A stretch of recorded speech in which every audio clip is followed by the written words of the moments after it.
বাড়ির বাইরে থাকায় অনেক দিন ধরেই ইউটিউবে আপনাদের সামনে আসতে পারছি না, কোনো ভিডিও করতে পারছি না। আমি সুকুমার দেবনাথ, সবাইকে সুস্বাগত।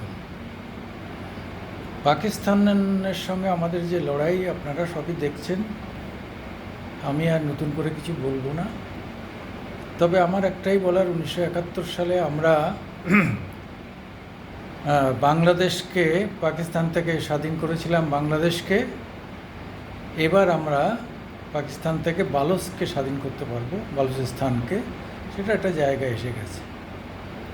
মহারাং বালোচ মহিলা লিডার, একজন হিউম্যান রাইট অ্যাক্টিভিস্ট, ভয়ঙ্করভাবে লড়াই করছেন এবং সেখানে বালোচদের আক্রমণে ইদানিং আর কোনো পাকিস্তানের মিলিটারি ওখানে ঢুকতে পারছে না।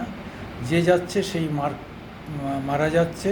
ফলে মিলিটারিদের মধ্যে একটা ভয়ঙ্কর ভয় ঢুকে গেছে। তারা বালুচিস্তানে আর ঢুকতেই চাইছে না ভয়ে।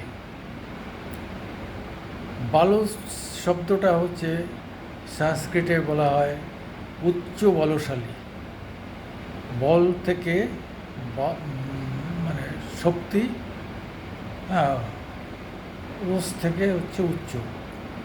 উচ্চ বলশালী যে জাতি, উচ্চ শক্তিশালী যে জাতি আমাদের সাংস্কৃতিক ভাষায় বলা হয়, তারাই হচ্ছে বালোচ।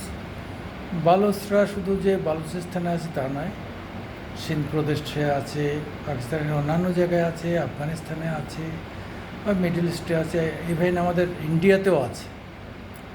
কাজে বালোচ জাতি যথেষ্ট পরিচিত উন্নত জাতি। সেই জাতি একটা বাড়ি দরকার, জমি দরকার, দেশ দরকার। আজকে ইহুদিরা তাদের দেশ ছিল না, তারা আজকে লড়াই করে একটা দেশ পেয়েছে। প্যালেস্টাইনের পাশে তারা দেশ পেয়েছে, লড়তে যদি এখনও লড়তে হচ্ছে, লড়াই করছে, কিন্তু তারা একটা দেশ পেয়েছে। কিন্তু বালোচদের কোনো দেশ নেই। বালোচদের যে বিশাল এরিয়া, সবথেকে বড় প্রদেশ, 5টা প্রদেশের মধ্যে পাকিস্তানের, এবং সবথেকে কম লোক, এবং সেখানকার খনিজ পদার্থ খুবই উন্নত মানের, যা বিক্রি করে পাকিস্তান ধনী হচ্ছে। কিন্তু তার বিনিময়ে বালোচদের মানে উন্নতির কোনো ব্যবস্থা করেনি। রাস্তাঘাট নেই, তাদের জনজীবন খুবই নিম্নমানের। আসলে পাকিস্তানিরা তো পাঞ্জাবি ছাড়া আর কাউকে, পাঞ্জাবে তাদের সমস্ত শক্তিশালীরা বসবাস করেন। পাঞ্জাব থেকে রাজারা, সম্রাট, প্রধানমন্ত্রী হন। ফলে পাঞ্জাবিদের বাইরে এরা অন্য কোনো জাতিকে সামান্যতম কোনো গুরুত্ব দেন না। সিন্ধকে একটু আধটু দেন, কিন্তু তাতেও সিন্ধ প্রদেশের মানুষরা খুশি না। খাইবার পাখতুনিয়ারাও এরকম, সেখানকার উপজাতিরা দারুণভাবে অবহেলিত। তাদের রাস্তাঘাট, তাদের খাদ্য ইত্যাদি নিয়ে তাদের বহুত ক্ষোভ আছে, ঠিকমতো পাচ্ছে না। বালুচদের সঙ্গে আফগানিস্তানের একটা ভালো যোগাযোগ হয়েছে, যেহেতু ভারতবর্ষ আফগানিস্তানকে বহু সাহায্য করে, ভালোবাসে। আফগান মুসলিমরা, তালিবানরা, তারা কিন্তু ভারতের খুব বন্ধু। ভারতের কোনো ভারতের গায়ে আঁচড় পড়লে তারা রুখে দাঁড়ায়। আমরাও আফগানিস্তানের সুখে দুঃখে আমরা সাথী। সেরূপভাবে আস্তে আস্তে বালুচরাও সেটা জানে, তাই বালুচরাও আমাদের সাহায্য চায়, আমরা যেন তাদের সাহায্য করে স্বাধীন করে দিই। এবং মনে হচ্ছে এবার স্বাধীনতার সূর্য প্রায় উদয়ের পথে। খুব বেশি সময় আর লাগবে বলে মনে হয় না।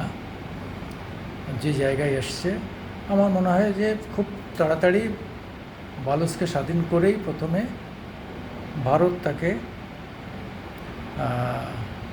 স্বীকৃতি দেবে, তারপর আফগানিস্তান দেবে, তারপর রাশিয়া, ইসরায়েল পর দিয়ে বালুচকে স্বাধীন করে দেওয়া হবে।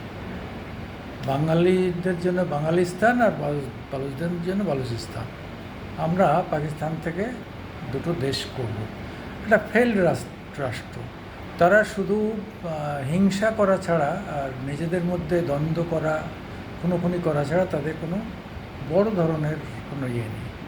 বেনজির ভুট্টোর মতো মানুষকে তারা গুলি করে মেরে দিল, একটা উন্নত চিন্তার উচ্চশিক্ষিত প্রধানমন্ত্রী, তাকে মেরে দিল।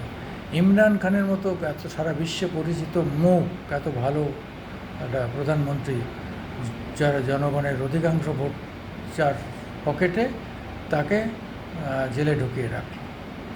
ফলে এই যে ভয়ঙ্কর এদের এই যে মিলিটারি, এই যে মিলিটারি জামানা, মিলিটারিদের আধিপত্য, সেটাই আজকে এই যে যুদ্ধের জন্যে ওখানকার মানুষ দায়ী করছে কাকে? ওখানকার মিলিটারি প্রধান, সেই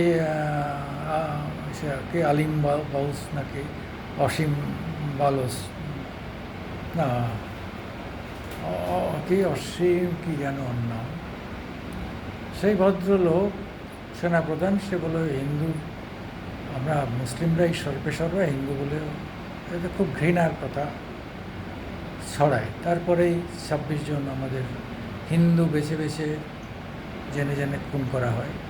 তাতেই সমস্ত মানুষ খেপে গিয়ে তাকে এখন অ্যারেস্ট করে দিয়েছে। এটা তো মানে একটা সুযোগ তারাই তো তৈরি করে দিল। আজকে ভারত কখনো তাদের আক্রমণ করতো না, আমরা তাদের কখনো বাইরের কাউকে আক্রমণ করি না, আমরা কোনো দেশের সঙ্গে আমরা কখনো যুদ্ধ করতে সাবলীল নই, আমরা ইচ্ছা করে না। কেন যুদ্ধ, সর্বনাশা যুদ্ধ। কিন্তু আজকে মনে হচ্ছে যে যুদ্ধ অনেক সময় অনেক মহান কার্যের জন্য যুদ্ধ প্রয়োজন। 30 লক্ষ বাঙালিকে মেরেছিল, আর এখন প্রায় 10 লাখ বালুচকে মেরেছে। এরকম একটা জায়গায় দাঁড়িয়ে ভয়ঙ্কর এক অবস্থা। ফলে আমরা চাই বালুচিস্তান স্বাধীন হোক, আফগানিস্তান বালুচিস্তানের সঙ্গে আমাদের সুসম্পর্ক গড়ে উঠুক। আপনারা কি মনে করেন? আপনারা এবার দেখুন, কেন বালুচদের সঙ্গে আমাদের সংস্কৃতির মিলবন্ধন আস্তে আস্তে আছে। মহারাং বালুচ, মহিলা বালুচ লিডার আজকে সবার সামনে, আশা করি তাকেই ওখানকার প্রধানমন্ত্রী করে বা প্রেসিডেন্ট করে বালুচ সরকার গড়ে ফেলা হোক। নমস্কার, আপনারা আমাদের একটু দেখবেন এবং মতামত জানাবেন।